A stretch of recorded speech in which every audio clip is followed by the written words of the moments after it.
Good morning, everybody, and welcome to this symposium today. My name is Bonnie Maldonado, and I'm a professor of pediatrics here at the Stanford School of Medicine, and I'm also the Senior Associate Dean for Faculty Development and Diversity. I'm the co-organizer, along with my colleague from the School of Medicine, David Sklansky, of this symposium. First of all, I'd like to introduce the deans who made all of this possible, who supported this idea and were very enthusiastic. So I would like to ask Dean Liz Magill from the School of Law and Dean Lloyd Minor from the School of Medicine to come up and make some comments. Thank you.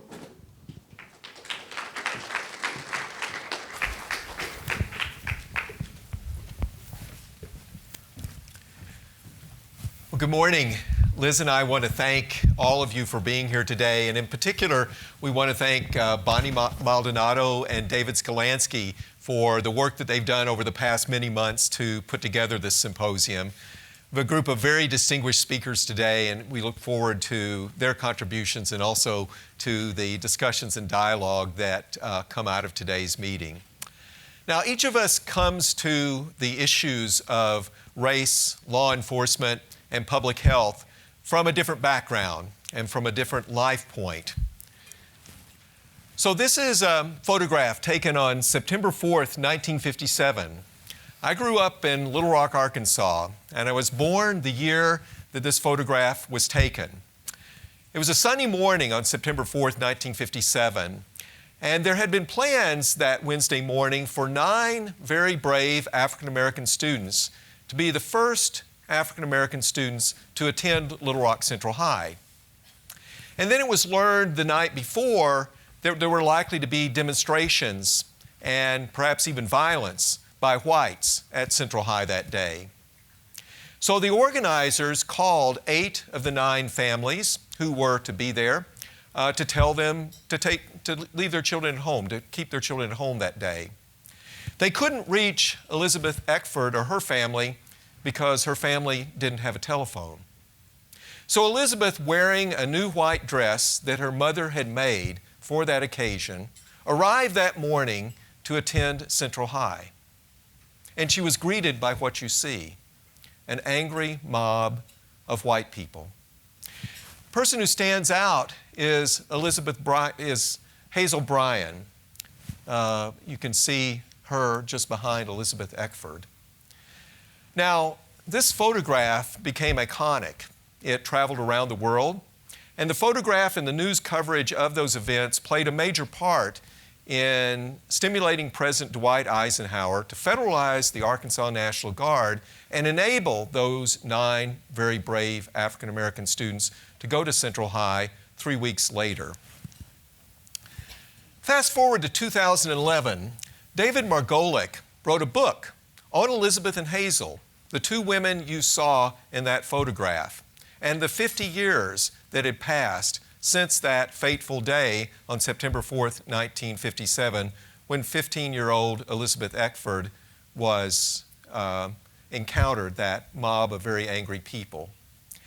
One of the events in the lives of these 2 women that was chronicled in David Margolick's book concerns Aaron Eckford, Elizabeth's son.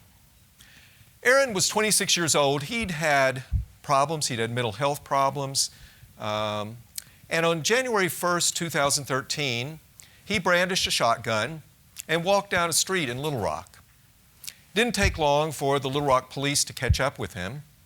And sitting on a wall and with the shotgun dangling next to his right leg, the police told him to drop the gun. They fired beanbags to try to subdue him. There was a grainy video of the event, and then for a brief moment, Aaron seemed to raise the gun towards the street, and over 13 shots were fired, 6 of them striking Aaron, and he died shortly thereafter at a Little Rock hospital.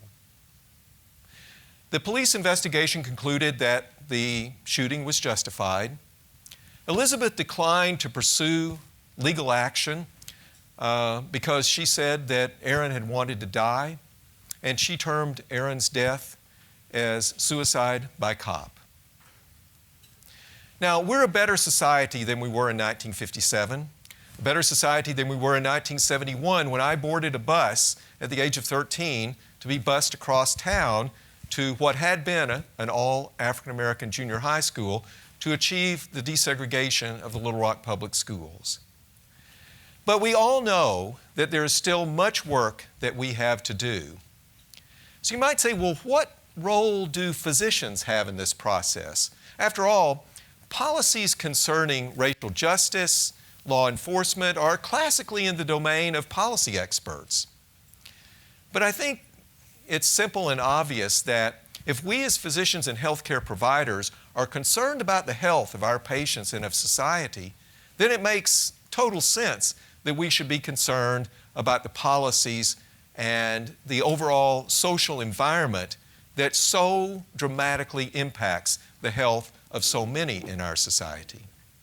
And so that really was the origin of today's symposium and the origin of a lot of the discussions that are going on at Stanford and other research universities across the country about these important topics. These are important topics for us to consider. If not us, then who will? So thank you very much for being here. Let me turn it over to Dean Magill, and it's been an absolute pleasure working with Liz over these past 4.5 years, and we know there are many, many exciting things to come. So Liz. Well, thank you so much, Dean Miner. I want to echo the thanks that Dean Miner offered to all of you who worked so hard on this symposium, this conference. And Dr. Maldonado and the medical school, this idea came from the medical school, and you all approached us and said, would you be a partner in this? And we were delighted to do so. I think we have a slightly different story in law than you do in medicine, which is I have taught the Arkansas Little Rock desegregation of Central High every year when I teach constitutional law. Lawyers have been thinking of these issues. We have studied the history of the litigation that led to Brown versus Board of Education, the NAACP Legal Defense Fund in particular, and we have worked with mostly lawyers at the beginning and broadened out. And so the idea that law and medicine and healthcare professionals and lawyers and those who study their patients and their clients and social justice issues generally have something to say to each other, I think is obvious, and this effort is a really good testament to that.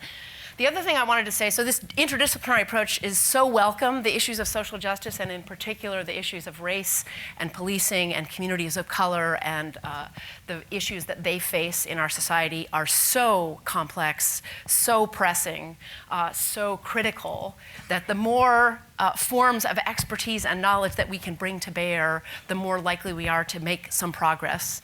The other thing I'd like to say that's very typical of Stanford.